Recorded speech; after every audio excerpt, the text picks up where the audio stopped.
Hey, I got Josh Downs on the line with me. He's a new friend of the Mountaintop Podcast, and he's also the founder of a company that makes the coolest products I have seen in ages. So when they contacted me about supporting the show, I was all over it like white on rice, or probably more accurately, all over it like anodized jet fuel on a 21st century multi-tool, because that's what Keyport does.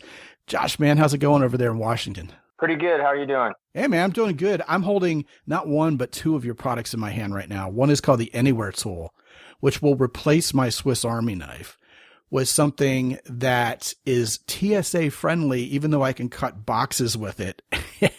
And it's even got a light that will light up this whole room off of something the size of a pocket knife. Man, this is like a 21st century multi-tool replacement. And then I've got the cool gadget next to it, complete with digitized camo on the faceplate that holds my keys, has a ballpoint pen in it, can perform all kinds of household duties, and even will come with a garage door opener if I'm really nice to you guys.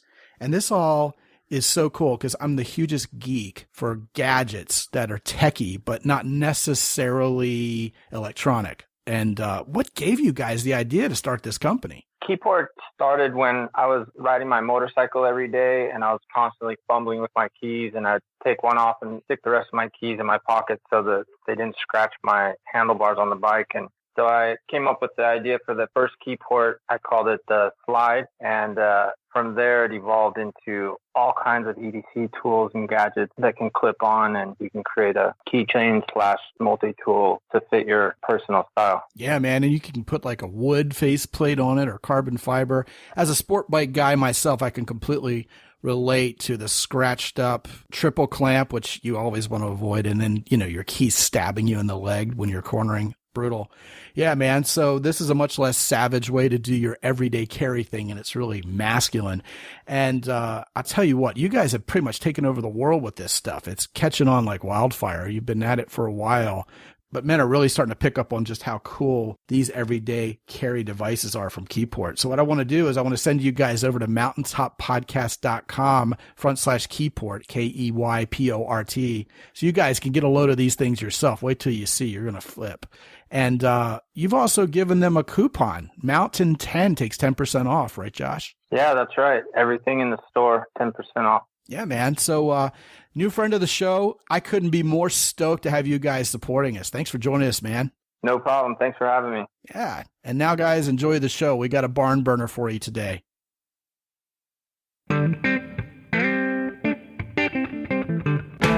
Live from the mist-enshrouded mountaintop fortress that is X and Y Communications headquarters, you're listening to the world-famous Mountaintop Podcast. And now, here's your host, Scott McKay. All right. Here we are again for another episode of the world-famous Mountaintop Podcast. My name is Scott McKay, at Scott McKay on Twitter, Real Scott McKay on Instagram, Scott McKay on YouTube. You can find us on the web at mountaintoppodcast.com. And as always, I invite you to join us at the Mountaintop Summit Facebook group, where you'll be joined by a whole group of like-minded men who are committed to being better men, getting better women in their lives, and basically having better adventures. With me today is a new friend of mine. She's super cool. You guys are going to love her. This is yet another topic that we've never covered in the entire history of this show. Yet, as soon as I found out what my guest, Mollie McGlocklin, does for a living, I instinctively knew it was an absolute moral imperative to have her on this show. Because, see, you guys aren't getting any sleep. You're burning your cycles. You're making yourself unhealthy. You're probably going to die young if you don't get this taken care of. So what more important a topic could there possibly be than sleep? And Mollie McGlocklin is a sleep optimization expert. She splits her time between New York City and Lost Wages, Nevada, and she's here with us today. Welcome, Mollie. Oh, thank you so much for that awesome introduction, and thank you for having me. I really appreciate it. Yeah, you know what? You're already a lot of fun. We've established that. You and I talked at length before we got started. Almost ran out of time before we even hit play. And I have to tell you, you know your stuff. You're all about helping people optimize their sleep. And I just love the juxtaposition of the word sleep and optimization. What brought you to the realization that those two words were so important to put together like that? Well, do you have time? Do you have a second? Because I'm kind of sleepy. I'm barely trying to stay awake here. You're putting me to sleep. Oh no, I have that effect on people. Oh my gosh. Have you listened to those podcasts that are designed to put you to sleep? They have huge followings. Yes, they do. There's literally some that they read you manuals, so it's like a refrigerator manual to put you to sleep. I mean, this is really where we're at right now in our society. So, you're not alone. If any of you out there are having sleep troubles, you are not on your own. No. And yes, to answer your question, this really was born out of kind of scratching my own itch, honestly, because for many, many years, you could put me in the category of someone that was doing all the things not to do in the world of sleep. Like going to bed itchy. That's the worst. Maybe one of those. Yeah, I'm sure somewhere along the lines, because, the way my sleep looked was I was, going to bed as the sun was rising, eating the bulk of my food right before bed, just really not prioritizing my sleep in a way that now what this company has created and what's there is really this understanding and reverence and respect for sleep in a whole other way. But it came from honestly me hitting pretty much rock bottom in my life, and going through a bout of insomnia for about 3 months or so was when it was really bad. And with that, it really showed me that, all right, how I'm managing things is just not working. And what had ended up happening was I went to the doctors around it, and they gave me Ambien. They gave me, a drug to sleep. And it was a real wake-up call. Yeah, it was like, all right, something. Real wake-up call. I know, puns. What an ironic way to put it. I'm literally clapping over here. No, there's more puns. Just get ready. But we're used to it around here. And I can laugh about it now, but at the time it felt like such a time in my life. And of course, I'd imagine for most of you, if you've dealt with, sleep disturbances, they can come for a myriad of reasons, but often if they're chronic and sustained, something else is lurking, and there's something, it's not in a vacuum. It doesn't just happen and you have everything else handled. And I certainly didn't. I was, burning the candle at both ends with, as an entrepreneur, and, just finally reached kind of this tipping point, and my body couldn't really sustain it. And how it manifested was then not sleeping. So as a obsessive personality, while that was one thing that was probably keeping me up at night with the hyper aroused states, which a lot of people deal with sleep, and inability to fall asleep despite being really exhausted, that actually ended up being part of my saving grace to restore my sleep, because I obsessively went down the rabbit hole on this topic. I really became fascinated with this whole world of chronobiology and circadian rhythm optimization. And that's where that, optimization word began to echo, for me. And it really became so imperative or so important for me, because I was very concerned about going down a path where I was going to have to be reliant on anything to do something so natural. I mean, shouldn't sleep be, just a given? And yet it certainly wasn't for me at the time. So what ended up coming about was just this whole kind of remapping or rewiring or transformation around my days to support my nights. And really, I had to get responsible for how I was managing things in my life and make a lot of shifts, and also discover all these other unexpected ways for me that would impact my sleep. And then by bringing tech, like technology into it and beginning to track my sleep in new and different ways, it opened up entirely new doors of what was possible if I were to actually get this handled. And now on the other side of it, to know myself as someone that can wake up consistently, with having energy that just is like clear, and I know how I got there. I know the tools to put in. If I have jet lag or something, I know how to bring that back into alignment. And these were things that I just had no clue about. And so that passion, started working with other people just because I would feel so empathetic when they weren't sleeping. So we just talking with other people, sharing information, and then it grew from there. And so now, as the company is called Sleep is a Skill, I'm really making the argument that in our modern day society, sleep has now become a skill set, which if you were to go back into hunter-gatherer days and try to make that argument, that would sound ridiculous. And, it was kind of just a given that, sleep would come. And yet, since the days of Edison, now we've been able to extend our days and artificially extend our days. Because in the past, the sun would set and that was kind of the end of our, party was over. And largely we'd go to sleep after that. So now we're dealing with a whole new set of considerations, and of course with tech and phones and laptops and all the optionality we have, suddenly there's an entirely new way to relate to sleep that often hasn't been explored, and it's time now. Well, you certainly don't sound sleepy. You're wide awake. You got all the energy in the world, and you're clearly excited about this and geeky about it. Yeah. Oh, in a good super way. geeky. Yeah. Yes. Very geeky. And you know why it's so cool to see is because that's how I started doing what I do also. I had such a massive sea change in my life surrounding my dating life and relationships that came from that with women that I decided it was time to change the world for other people as well. And I think it's incredibly cool that you have built a passion around sleep because of how you were affected by this. And going back to the beginning of your answer, you mentioned being a driven type A person who just doesn't see the need to slow down and sleep. I mean, I'm reminded of a Robin Williams joke. Death is God's way of saying, slow down. It's like, you don't want to die here on this hill, you got to relax. Right. You got to smell the roses. You got to kind of, get some rest. Right. And the second thing you mentioned was going to bed at daylight and, presumably waking up at the crack of lunch. People start calling you and saying, why the hell are you still asleep? It's like, you don't understand.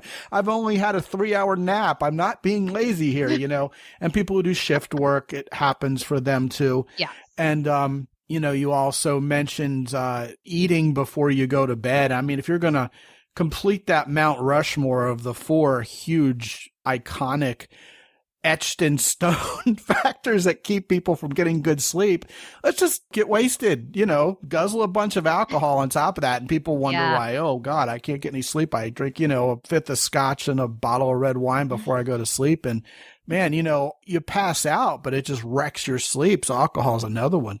Man, all these guys, all these smart guys who are listening, high IQ men who are driven or building their careers, younger guys, middle-aged guys, older guys, even retired guys. We can talk a little bit about why older people tend to sleep less too if you want. I think that would be a great conversation. Yes. But we just don't see the importance of it. And yet every metric you look at says, look, you're going to lose weight more easily. You're going to be more focused. You're going to have better energy. You're going to have a higher quality of life if you just get some freaking sleep, dude. And yet we just deprioritize it. We think, you know what? They're kind of kidding. Yeah, I can get by on less sleep. It's not going to catch up with me for years and years and years. But that's just a myth, isn't it? It's killing us. It really is. And I'm really calling it almost like the sleep renaissance. Like it feels as if and even just, statistically, the amount of, Google searches that are coming in for sleep remedies, sleep deprivation rates, as far as some self-generated polls, they are really alarming at where we're at and what's predicted as to where we're going as, in the realm of sleep tech. It's alarming numbers that people are forecasting around this industry. So it's a big area, and you're making some amazing, really important points that despite the clear benefits to something like this, there's such a missing between the steps and action taken for so many of us. And I get it, for so many years, I was that person and was also convinced that it was something that I could rally through or make up for later, on the weekend or what have you.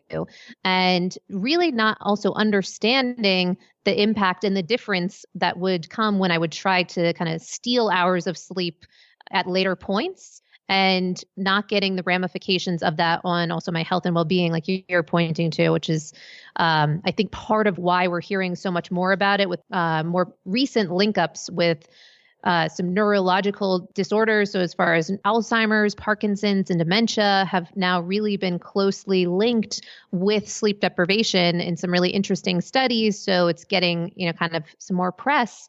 And when we start to make those connections, suddenly there's a bit more intrigue, but often the missing steps of how to get there. Yeah, I know when people are saying to themselves, man, I can't remember diddly nowadays. My memory is shot. I must be getting early onset Alzheimer's. First question to ask is, how much sleep have you been getting lately, man? Yes. Oh my God. I mean, it just wrecks your memory. Absolutely. Oh, I love that. A couple other things you talked about I want to get your objective ideas on. Sure. The first thing you mentioned was this idea of artificial light. Yes. Since Edison invented the light bulb, of course, we've got neon lights and our entire world is electronically generated now. We can have daylight 24/7. I mean, you live in Vegas part-time. The Strip is basically daylight all the time. I mean, you can see it from the moon. And yet we're designed to sleep at night. We are not nocturnal beings. So this idea of people sleeping at night, there are studies that show definitively, scientifically, objectively, that you're not sleeping as well if you're sleeping while the sun's shining, right? Correct. Yeah. It's listed as a possible carcinogenic for, people that are engaging in shift work. So when we look at these possible health ramifications, it's a really serious topic. And if you pan out and look at it from chronobiology perspective, which is nothing more than the science of time, then we understand that suddenly the timing becomes so much more important than we might have given it credit. So for me, for so long, I would be like, well, what's the difference if I'm eating at a certain time, if I'm working out at a certain time, if I'm, turn the thermostat up or down at a certain time, if I, getting sunlight, darkness. I didn't know of a correlation between any of those things. I thought, okay, if I'm just doing the things that are supposed to be healthy for me or, what have you, it doesn't really matter where they go in my day. And it turns out that it does matter.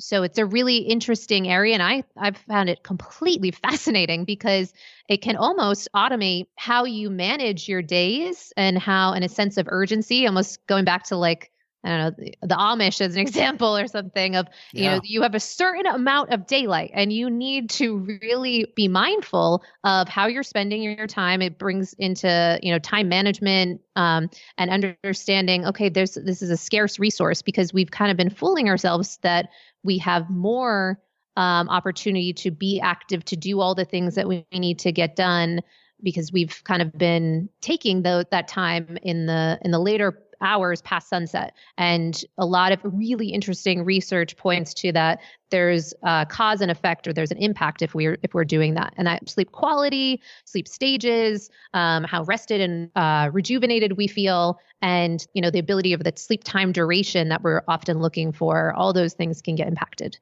Yeah, one of the things you just mentioned that I think is really interesting is this idea of people having 24 hours in the day, and we have to, so we're told, get 8 hours of sleep in order to be healthy. Some people go, well, I can get by on 5 or 6. Some people make it 7, but it's generally scientifically accepted that 8 hours is the right amount. Here's a question I've always wanted to ask a sleep expert. Are there certain people for whom 8 hours drives them for more than 24 hours? Like, in other words, if I got 8 hours of sleep, I could stay up the next 28 hours before I need 8 hours more sleep. Are there some people for whom a 24-hour day vis-a-vis 8 hours of sleep just doesn't work as well? Yeah, so really good question. So number one, when we talk about that there's an ideal sleep amount, that can get a little tricky because, to your point earlier, for instance, as we get older, often melatonin production can be impacted, hormonal changes, and we find that people actually make do on less sleep. So we can be going down into the 7-hour range, the 6-hour range, and then presumably, and there's different schools of thought on this, but that they can function quite well on that. So that's another topic. But to answer your question, then with that, we're all operating within this 24-hour rhythm largely as humans. It's just a little more than 24 hours on the circadian rhythm. That's all the circadian rhythm really means for us is 24 hours. So to your point, if we're getting the quality of sleep, because you might get 8 hours, but if we looked at the sleep stages that you're dealing with, then if they're largely light sleep, sporadic REM sleep, little amounts of deep sleep, then you certainly won't feel the same way than you would if you had another night of 8 hours that was really rich in that slow wave sleep, moving over to REM with an element of light. Now, you mentioned that when you went to a doctor, the doctor prescribed, go ahead, surprise, surprise, right? Yes. A drug. Exactly. Because we live in the sick culture, you know? Yes. So I don't know about you, but I've seen commercials for something they've identified called non-24 disorder that apparently blind folks suffer from, where because they don't have the daylight, nighttime circadian rhythm down the same way sighted people do, that sometimes they have a hard time sleeping 8 hours out of 24. Is that a real thing, or is that just another excuse to give people medication? That's a very good question. So that actually has gotten a lot of press because it is a very small percentage of people. I will call that out. But that I actually haven't seen the commercials in a while, by the way. Yeah. Okay. Yeah. Because, and also people do get concerned because they think that because we're starting to see people have delayed onset sleep. So their sleep is coming much later and later and later. And there's the argument that based on how we're living is actually skewing us as a society later. So it has to do with the light exposure, the types of lights. Since around the 80s, there began to be this push to get more LEDs, which have more blue light versus the incandescents that we used to have. It might have had incandescents with a more red spectrum in it. And with these slow progressive changes, of course, smartphones and all of that, things have really shifted to later. So people get concerned and they think, oh my God, maybe that's me. And yet what we do find is that it's a very small percentage of the population. Also, what you're speaking to around blind people, there's difference in melatonin production when it comes to blind people. So they're a whole other bucket, and they're very interesting. Often they have much more melatonin than sighted people. So they got their own things that they're dealing with. So a lot of that 24-hour kind of that sleep wake disorders, those end up going in, they bring in very intensive and strict light therapies, dark therapies, and often the drugs. Yeah. Now you mentioned ambient conditions also. I'll tell you what, ever since I went to college on the main Broad Street line in Philadelphia, the subway, I have not been able to sleep in a quiet room since.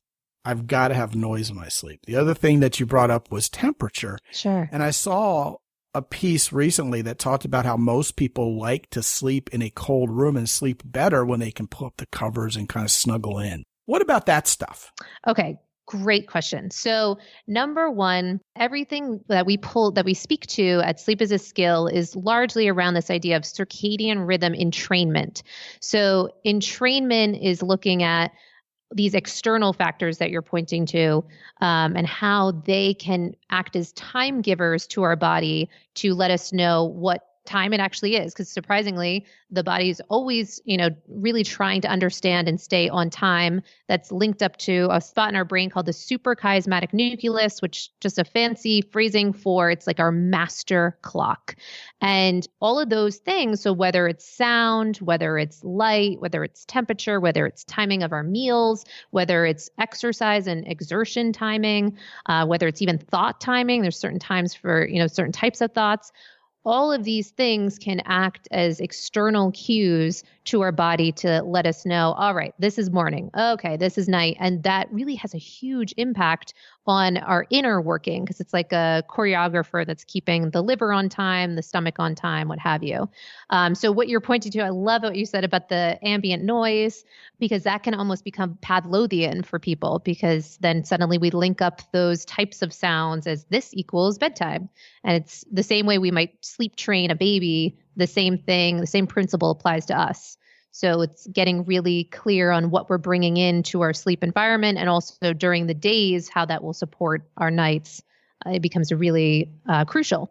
And another thing we alluded to earlier was how older folks seem to need less sleep. I mean, my grandparents were like up all night And anytime you watch late night TV, let's say you're unable to get some sleep, you're insomniac, and you start turning on the TV, every single commercial is designed for older people. Yes. It's like they're the only ones up. Or unemployed people too, I guess, because they're the ones who are going to be up all night because they don't have to work in the morning or whatever. But is there something to this biologically where as we get more mature, we don't need any sleep or don't need as much sleep? So yes, certain theories are that historically, they would call them elders, then these elders would be responsible for, since they couldn't necessarily help the tribe, fight off any sort of intruders or something unsafe.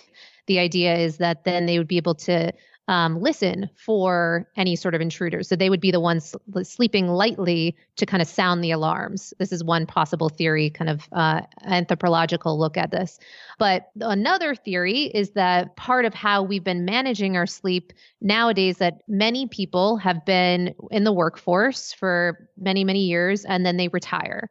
And then once they retire, then they have suddenly the whole day to sleep when they want, take naps, and things can get skewed when that actually happens. So oftentimes then that can splinter some of our sleep time duration in the evening when we have inconsistent bedtime, wake times, long, luxurious naps during the day, and all these sort of things that then suddenly they come out in our overall sleep quantity and quality. Are you a proponent of power napping?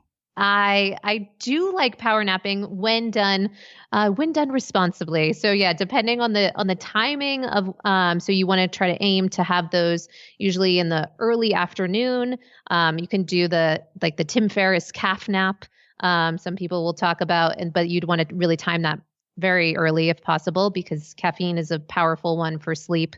But so some people will pair those things. You'll take caffeine and then you'll nap. And then with the time that it gets throughout your body, then you wake up like supercharged. But you really want to make sure that it's only within, max like 20 minutes segments, or there's some other times when you might be dealing with jet lag and there's certain sickness or what have you. Well, let's talk about jet lag also, because you mentioned that before.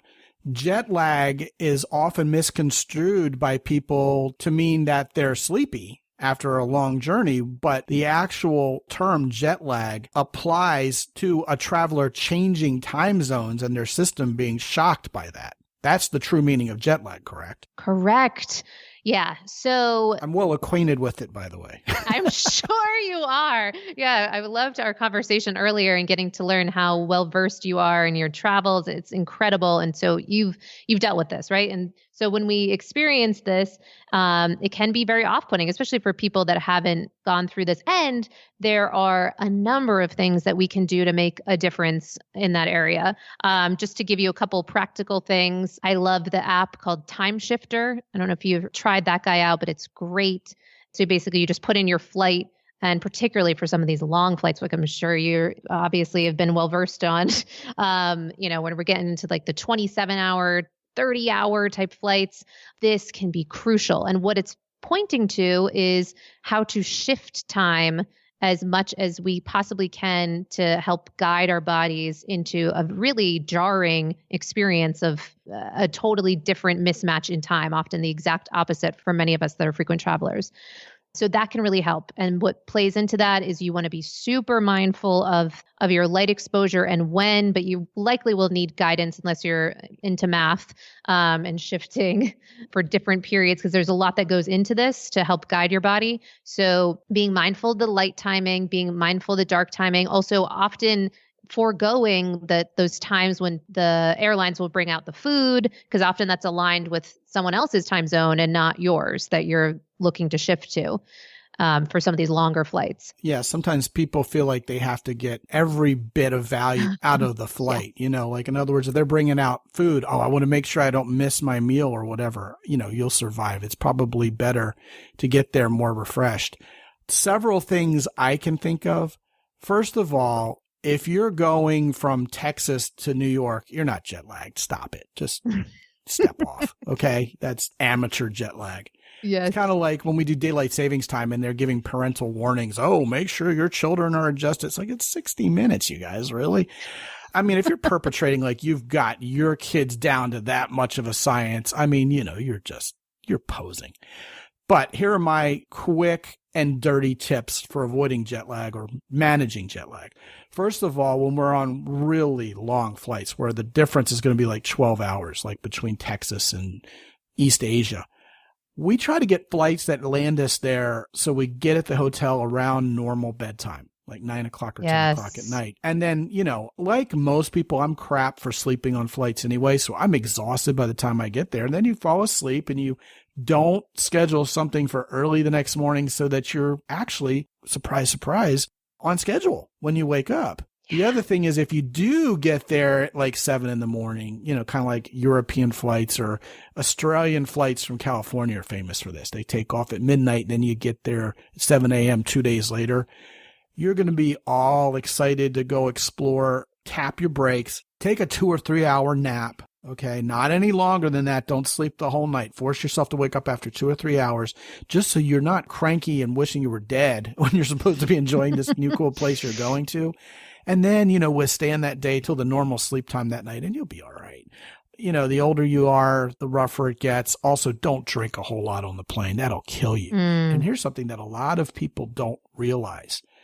The aircraft type nowadays matters. If you're on an old school 747-400 or even one of the early 777s, like a 777-200, those planes are much worse about jet lag than the new technology airplanes like your A350 or your 787 class. So if you can take a quick check among your flight options and see which flights are being served by those newer aircraft, you're probably going to get there a little bit more refreshed because it has to do with the oxygen levels and everything. And the newer technology is so much better for that.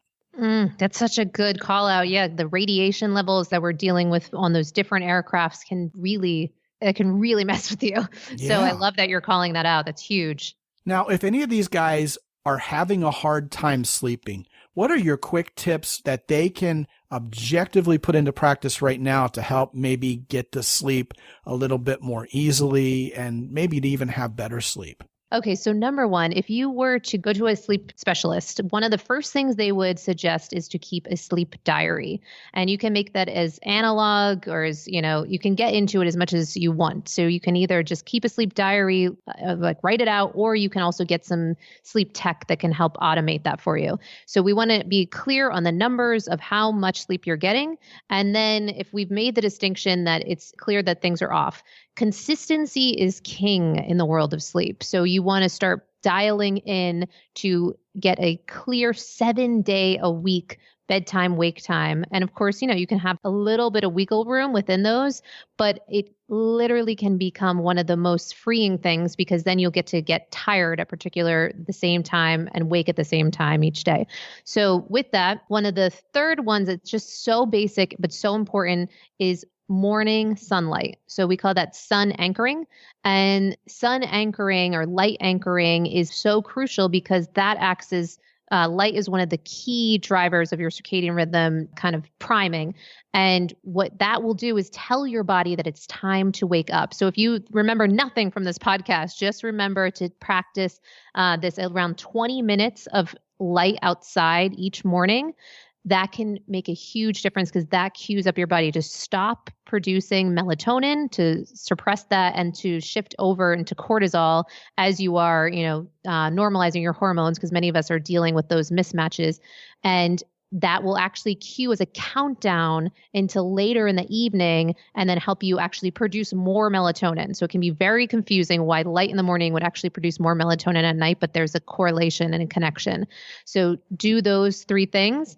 The last one is getting connected to putting the most active things of your day within sunlight. And that includes trying to eat even in sunrise and sunset. And then as little as possible of these, engaging, warming to the body activities, having those after sunset. So after sunset is really about cooling the body, less activity, calming practices. So starting there is a great foundation. And then you can get more into the weeds down the road with light therapy and heat therapy, cold therapy. There's a lot. It's really a fun area. Yeah, the whole conversation's fascinating and we could go on and on, but unfortunately we're out of time. So what I want to do is point these guys to your website, and it's called Sleep is a Skill.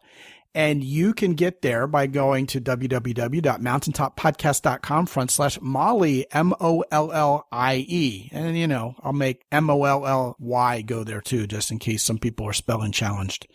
There you go. Nice. And when you guys get there, you'll not only find lots of information on how to get better sleep, but you'll be able to take a look at Mollie's Sleep is a Skill program on helping you optimize your sleep. You can also take a free sleep assessment and get direct feedback from her. And she's also starting a podcast real soon. So if you're listening to this particular episode a few weeks after it was released, go ahead and check out Mollie McGlocklin's podcast on iTunes as well. Mollie, what a great conversation. This is such a fascinating topic, and I'm sure these guys got a lot out of it. Thank you. Oh, thank you. This has been a pleasure. I really appreciate it. Yeah. And guys, if you have not gone to www.mountaintoppodcast.com, go there and find out more about our guests, download their books from the Amazon influencer page. You can also get a free report on how to handle breakups and another on how to handle virtually any sticking point you can imagine when it comes to dating and relating to women. And as always, you can click the red button in the upper right-hand corner and talk to me for free for 25 minutes. Together, we'll put a plan of action in place that gets you in front of more women, increases your social life, and ultimately helps you find and live the dream with the woman you have been dreaming of. It's all there for you at mountaintoppodcast.com. And until I talk to you again real soon, this is Scott McKay from X&Y Communications in San Antonio, Texas. Be good out there.